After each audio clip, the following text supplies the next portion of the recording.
Jadi kami dari kelompok es krim putar akan menjelaskan tentang reaksi yang ada di ilmu kimianya di es krim putar ini. Selamat menyaksikan. Jadi materi pertama yang kita ambil tuh ada penurunan titik beku. Nah, sebelumnya di sini tuh ada pengertiannya nih. Nah, jadi penurunan titik beku itu adalah besar perbedaan antara titik beku zat pelarut dengan titik beku larutan. Penurunan titik beku bergantung pada jumlah partikel zat terlarut dalam larutan. Namun, jika adanya zat pelarut, maka akan mengganggu proses pembekuan. Nah, biasanya hal ini tuh terjadi karena partikel-partikel pada garam akan mengganggu kestabilan partikel-partikel air yang ada di dalam sifat padatan atau es sehingga partikel-partikel air akan terputus.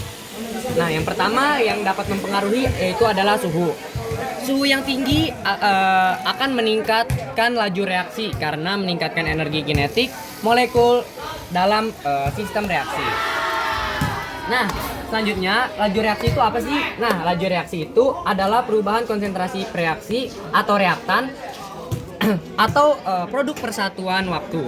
Reaksi dengan laju cepat menunjukkan perubahan konsentrasi yang signifikan dalam waktu singkat.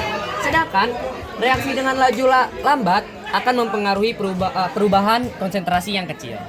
Lanjut ke apa sih fungsi garam itu? Jadi fungsi garam dalam pembuatan es krim ini untuk menurunkan titik beku sehingga dapat mempercepat proses pembekuan.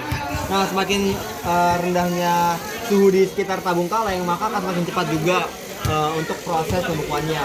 Nah, pemutaran yang konstan juga dapat menciptakan tekstur yang lembut dengan menghambat pembekuan es krim sehingga tidak ada kristal es krim yang terlalu besar. Nah, termokimia juga mempelajari bagaimana panas dipindahkan dan diubah selama reaksi kimia, serta bagaimana perubahan panas mempengaruhi jalannya reaksi.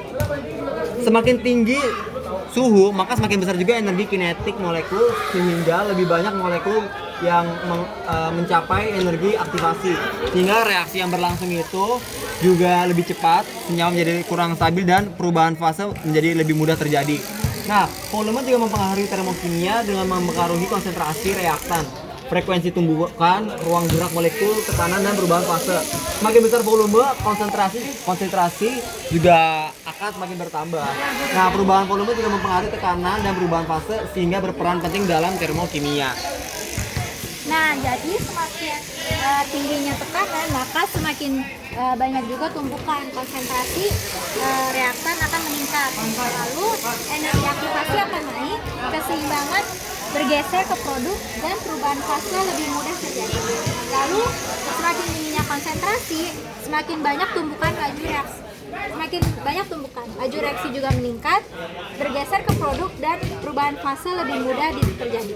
Nah, tahap pendinginan atau reaksi endoterm membuat campuran es krim yang terdiri dari susu, gula, dan es menjadi lebih padat dan keras karena energi diserap dari lingkungan untuk membentuk struktur kristal es krim.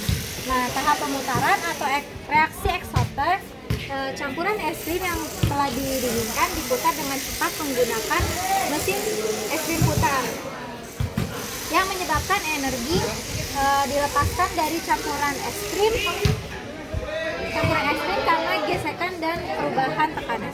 Nah, selanjutnya, kenapa sih es krim putar ini bisa membeku gitu ya? Padahal cuma ada es dan garam kasar di luarnya. Itu karena di sini es batu yang tersapu dengan NaCl atau garam itu dia akan mengganggu partikel-partikel pembekuan es sehingga titik beku larutan akan semakin rendah. Terima kasih Ibu sudah mendengarkan.